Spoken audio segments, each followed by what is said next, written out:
Hey guys, it's Chris back again with yet another game pickups video, and it's a really big one. Once again, I've got 19 games to show off. Well, 18 games and one gaming related item. So let's just kick it off right away because this is going to take a while. Hope you guys enjoy this. So first one is, we're going to start with the newer systems as usual. And the first one is one that I was waiting for today. Actually, I was waiting for 3 different games to arrive today.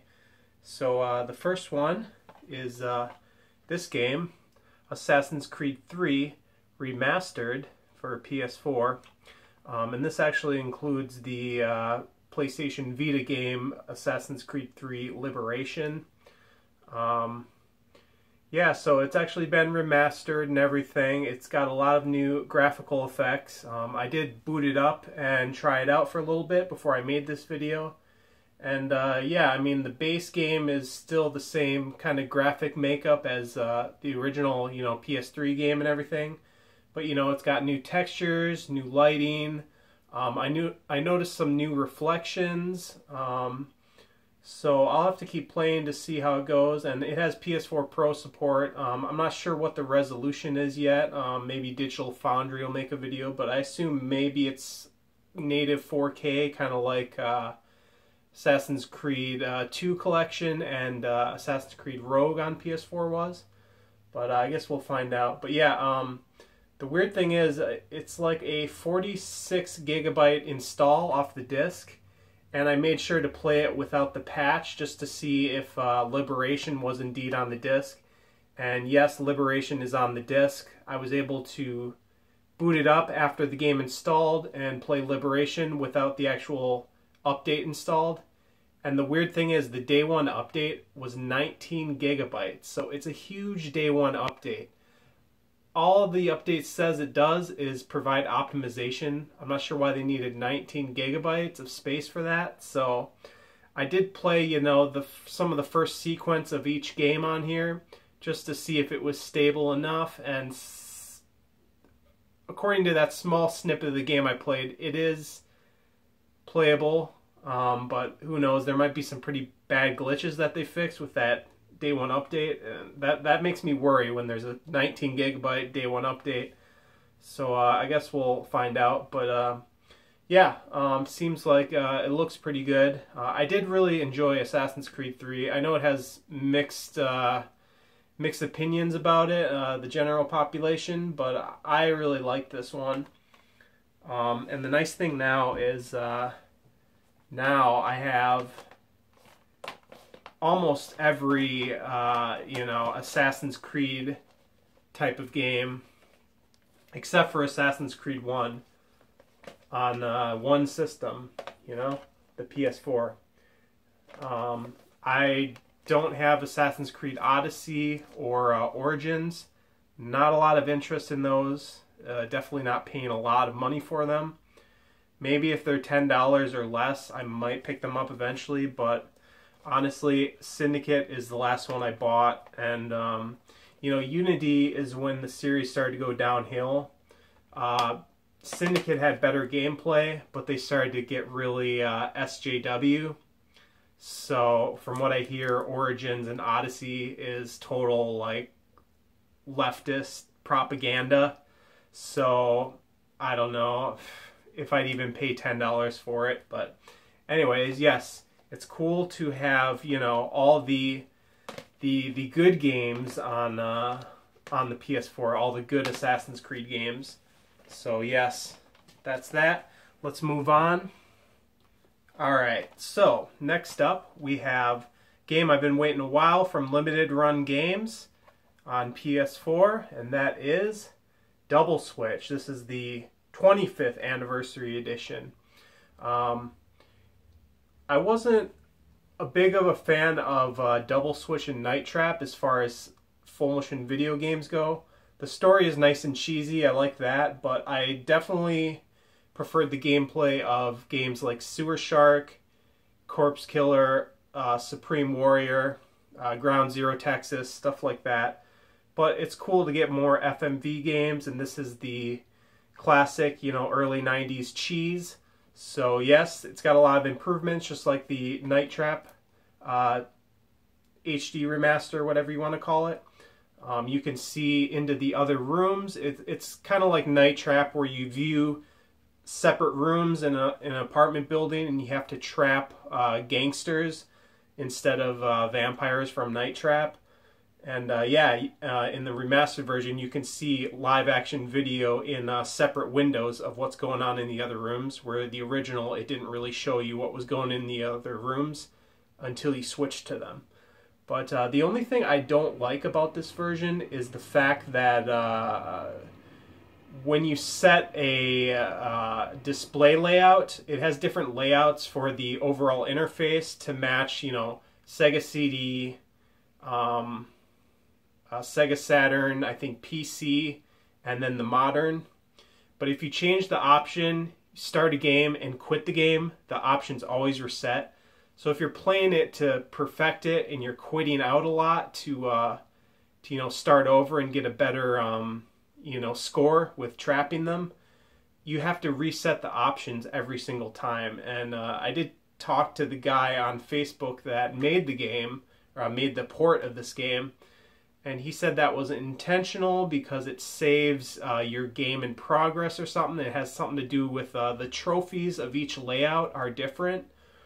But I'm hoping he patches that so you can still save a preferred layout, because I don't care that much about trophies. I just want to use my preferred layout, and that is I like the Sega Saturn layout, because that's the version of the game that I have, which I can grab right here. So this is the one I'm definitely used to, is the Sega Saturn version.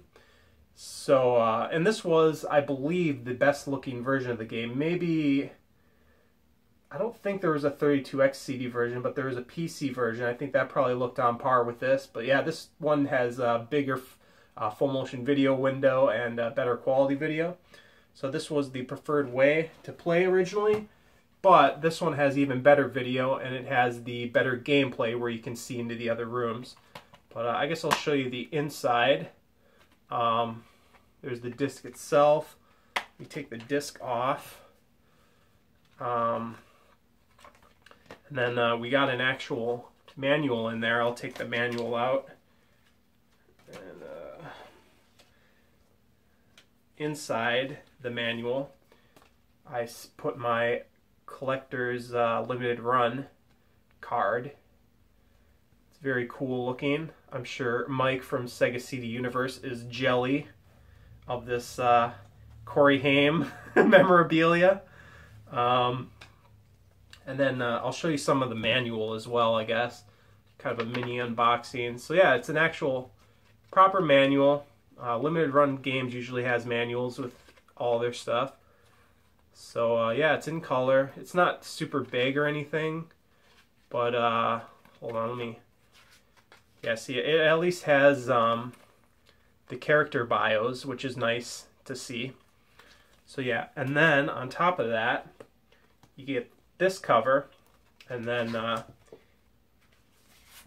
as usual, you got a reversible cover with kind of a Sega CD style artwork, or, you know, oh, I guess it's not, yeah, I guess it's not the same as this cover. Although I think they had this cover on the collector's edition of this, but I forget which cover this one is. Maybe Mike from Sega CD Universe can answer that. He's the full motion video Kang. So hopefully he'll watch this. I'll have to link him this video. But yes, double switch on PS4. I'm hoping, I think they are making this game on, Nintendo Switch as well, so I definitely want like an actual Switch cartridge version of it. That would be nice, because I do have Night Trap on Nintendo Switch. So yeah, Night Trap, I put it on backwards, but that's okay. So let's keep it moving here. We got a lot to go. Next game, that one I really am happy with, and that is Devil May Cry 5, the deluxe edition with all the, day one DLC, because Capcom has got to do the DLC. But yeah, it's a good game. I'm very happy with it. I did a couple live streams of it. One of my live streams got blocked though because of the audio or video in the game, so that was really stupid. But yeah, very good action game, nice graphics. The Resident Evil engine looks awesome. All right, next up, we got a fucking game of the generation here. Knack 2, baby. Here comes the money. You know that meme. But I picked this up at Walmart, ordered it online, store pickup for $13. And then a day later I go into Walmart and it's on clearance for $5. So if I go to Walmart tomorrow, I may bring this in and hopefully I can get the difference refunded. I don't know if they'll do that when it's an in-store price versus an online store price. But I'll go in and check because I got to go to Walmart anyways to get some groceries. But yeah, Knack 2, I mean, it's not like the most special game ever, but it's fun. It's a good game. It's just kind of generic looking, that's about it. But it is a really fun platformer, I must say. I like the first game even, and this one has more variety. So $13, not bad. Hopefully I can get the difference refunded for the price change. All right, next up, kind of another redundant purchase, and that's Resident Evil Revelations, the first one on PS4. Now I have this game on 3DS and PS3, but I have, almost every Resident Evil game on PS4 except for 7 I still don't have. So I figured I would get this one. It runs 60 frames a second, 1080p. So I figured it'd be worth getting for collection's sake. And I believe I paid maybe $20 or $18 for this. So it's not a super expensive game, but it's like I already own 2 copies, so I'm kind of crazy for buying it. It's a good game though. It's a very fun multiplayer mode, good campaign. And then here's a game I got a couple days ago. I've been posting videos of it, and that is Sekiro: Shadows Die Twice, the new From Software game. Mixed feelings about this game. I mean, art design wise, it's cool. Gameplay on the base level is pretty cool, but it does have a lot of issues. And it really annoys me how From Software fanboys cannot admit to any of the flaws that their games have. If you ever say anything negative about these games, you have to get good. That's their response to everything. Well, no, I'm not the best gamer ever, but I'm competent enough where, I can beat action games on their harder difficulties. I beat, I think, Devil May Cry 1, 3, and 4 on Dante Must Die mode. Beat Ninja Gaiden 1 and 2 on Master Ninja. So I'm no slouch when it comes to action games. I'm just not the most amazing, perfect, stylish gamer. So it's stupid when you bring up, complaints about a From Software game and they automatically assume you suck at gaming. It's just ridiculous. But the game is good. I'm slowly getting better at it, but it does have some annoyances in it. It's like they tried to make it hard just for the sake of being hard rather than just making a fun game. It is fun, but it's a lot of frustration that overwhelms the fun. So we'll see. If I get better at the game, I think I'm good enough at the game. Maybe it'll grow on me more, but so far, not my favorite From Software game this generation. I would say maybe Dark Souls 3 is the best one, followed by Bloodborne, and then followed by this. So yeah, Sekiro, got it. Mixed feelings. Okay, next up, we'll go down. Next system would be 3DS, and I picked this up.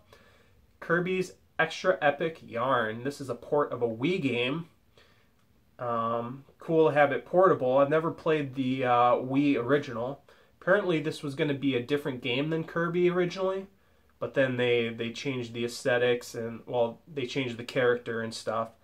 But yeah, it's a nice little platform. It's different from the other Kirby games, and it's made by the people that did Yoshi's Woolly World, Yoshi's Crafted World, stuff like that. So it does have the, the craft aesthetics to it, and it's a good game. It's just different from the other Kirby games. You don't suck up enemies, you lasso them with yarn, but you still kind of pick up powers and stuff, so it does still kind of feel like Kirby, but it's different. It's cool art style, it's fun.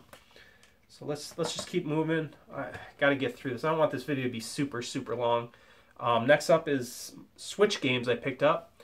First one is a Japanese import, is Okami HD, which you can get a physical copy of in the US if you buy it on PS4. But for a game like Okami, the graphics don't matter that much, so I didn't care about having the PS4 Pro version. This is 1080p as opposed to 4K or whatever PS4 Pros is, but you get the benefit of it being portable, obviously. If you play it in portable mode, you can draw on the screen to do the drawings, and I believe it has some other very minor differences and extras. But yeah, it's just cool to have this portable and on a cartridge. I prefer cartridge media to CDs, or Blu-rays, I should say. And then, okay, next game, another Switch import. That is Capcom's Belt Action Collection, which is known as the Beat 'em Up Collection in the US. And like Okami, this didn't get a physical release in the US. Well, this one didn't get a physical release on PS4 or Switch in the West, whereas Okami just got a physical release on PS4.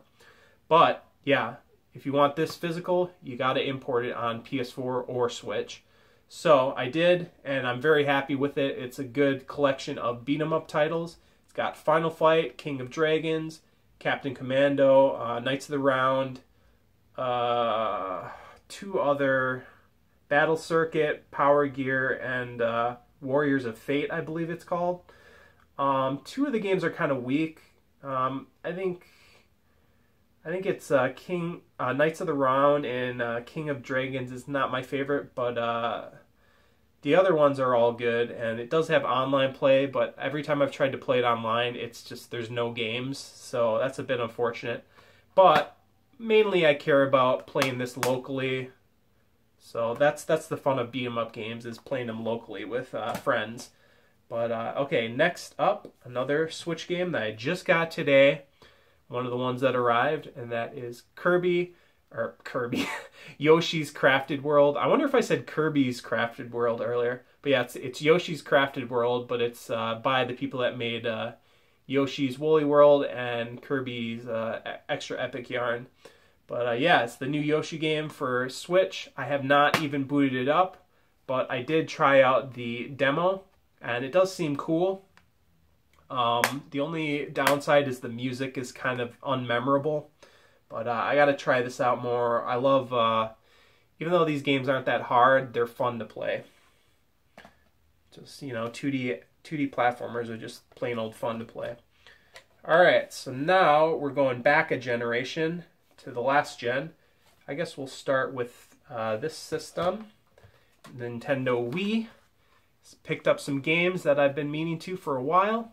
First one is Kirby's Return to Dreamland.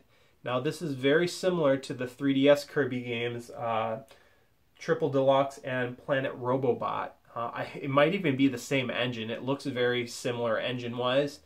But yeah, this was the first traditional Kirby game in a long time, I guess. I think maybe since Kirby 64.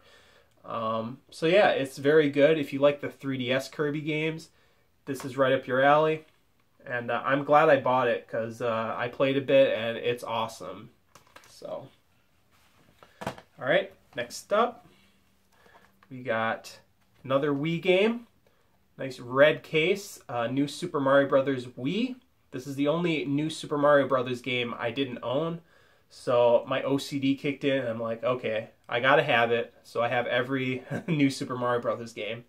This one's not too special. It's, a lot of these games are similar, but people kind of overstate how they hoard out this franchise. They really didn't. There's only 4 games in this series, and I think it took maybe 5 or 6 years for them all to come out, so it's really not that hoard out. But yeah, it's a good game though. It's just nothing too special, but it's solid. Alright, so now got some more last gen games. First up is another one I got today from eBay.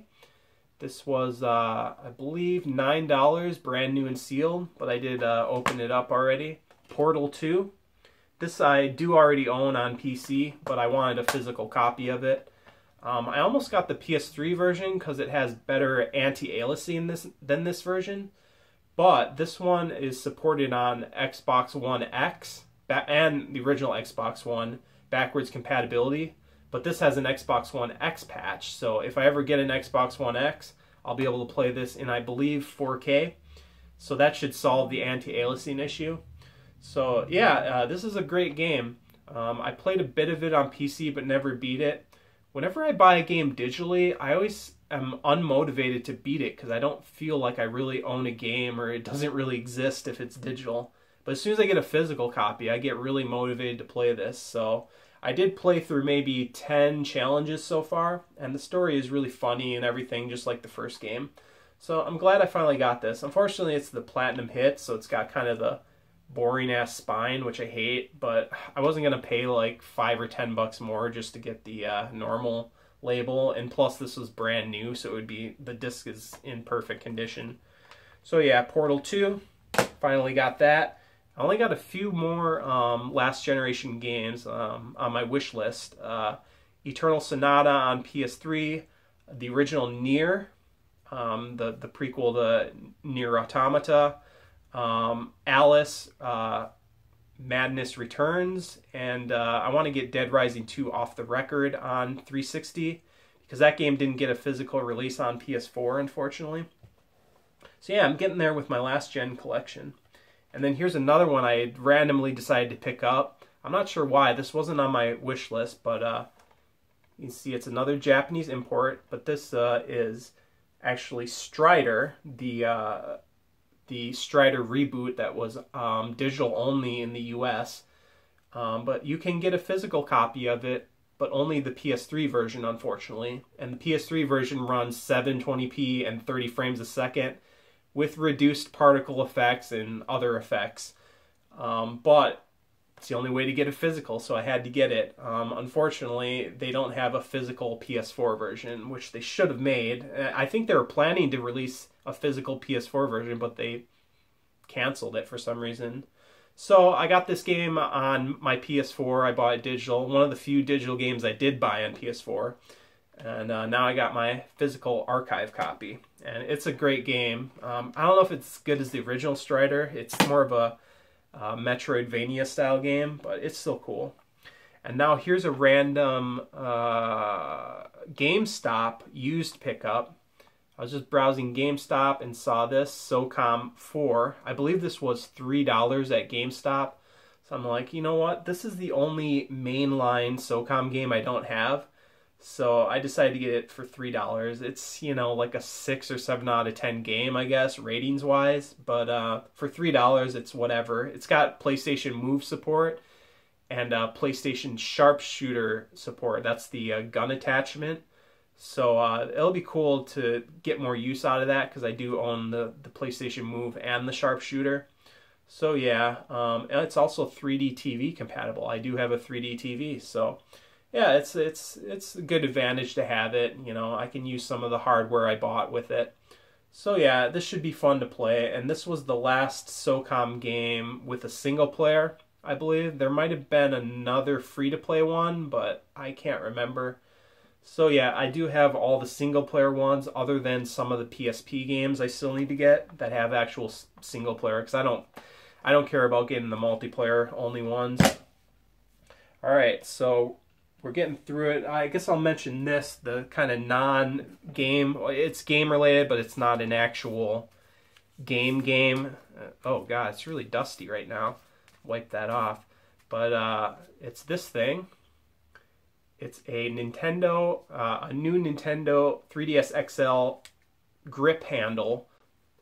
And yeah, I've always found it very uncomfortable to hold this on its own because my hands are so big and this cramps it.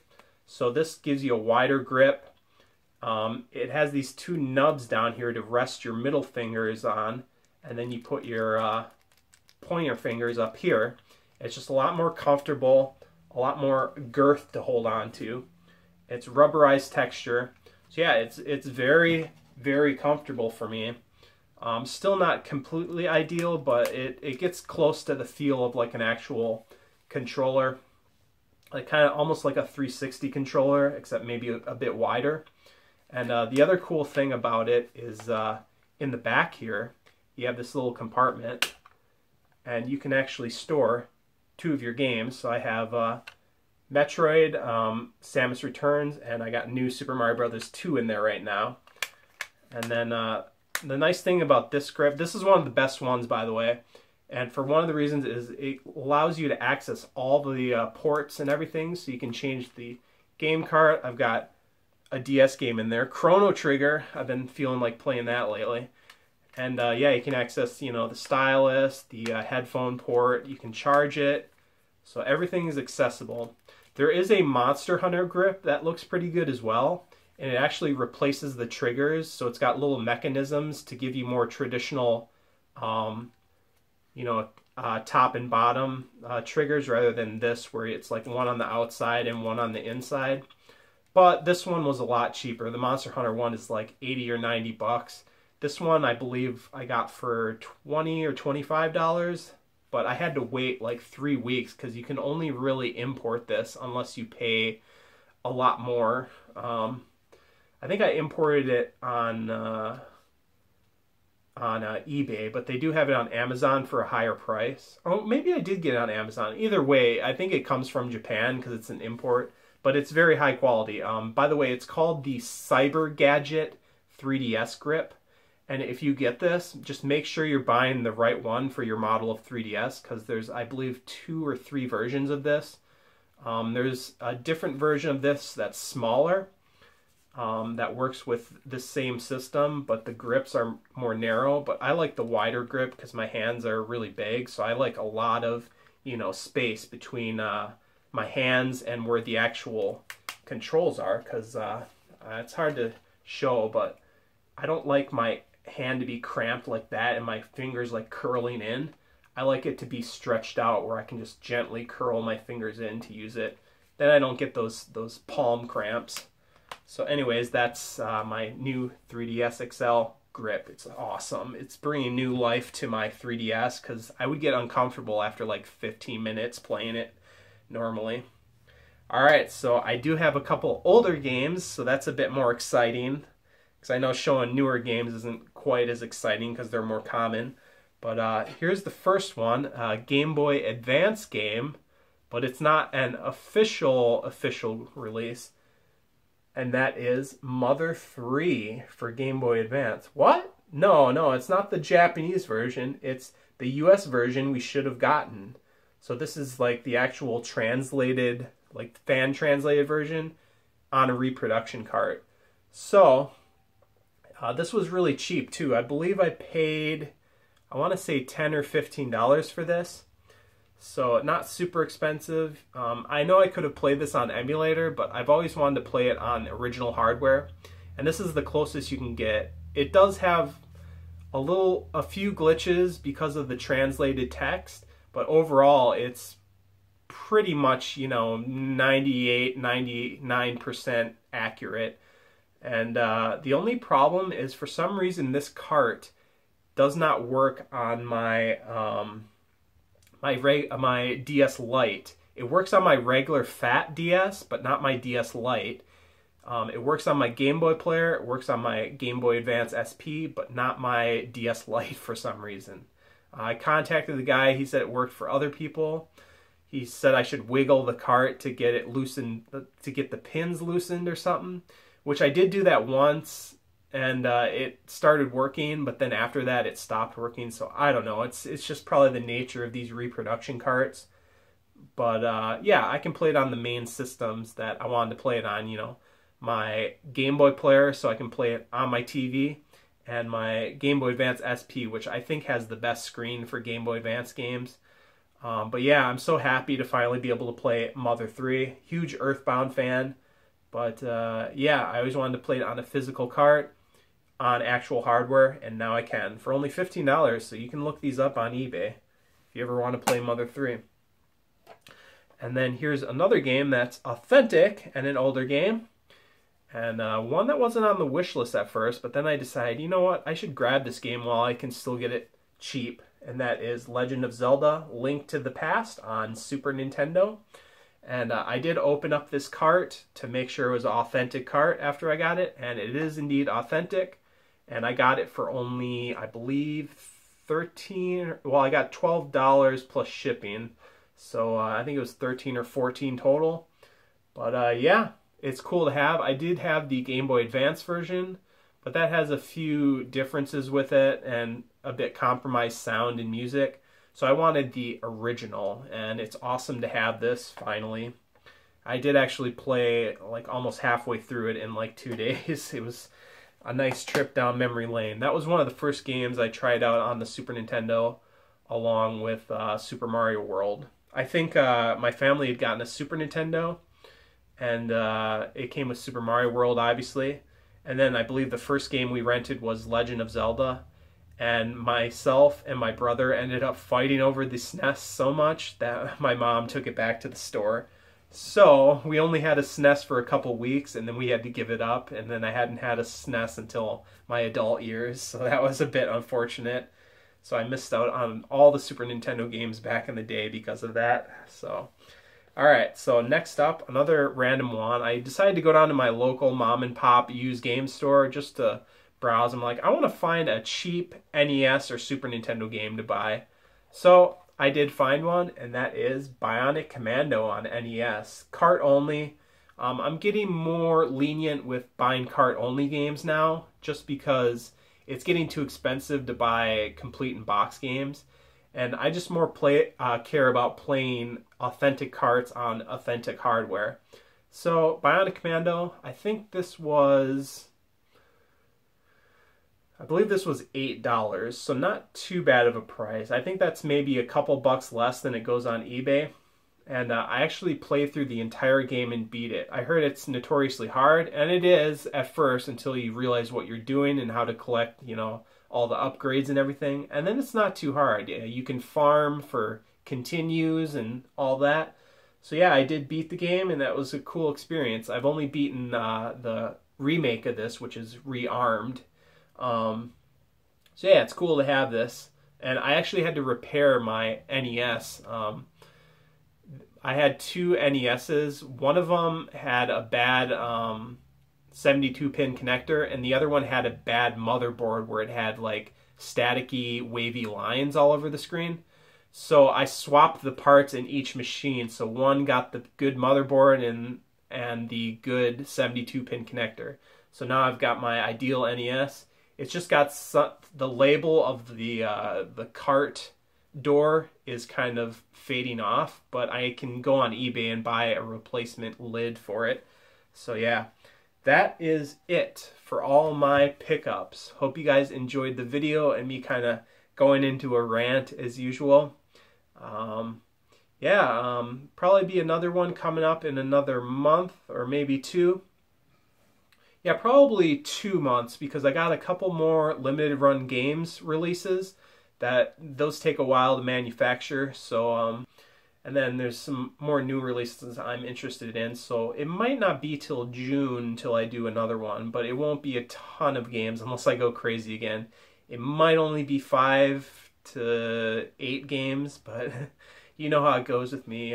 Sometimes I go on a spending spree with games. But I'm getting there with my wish list. I mean, my wish list must be getting down to like 35 to 40 games on it. But, there's always new stuff I can add that I forgot. But, yeah, I'm getting down there, and I'm getting my collection all wrapped up here. So I'm pretty happy about that. But anyways, that's it for the video. I will see you guys on the next one. So, peace out.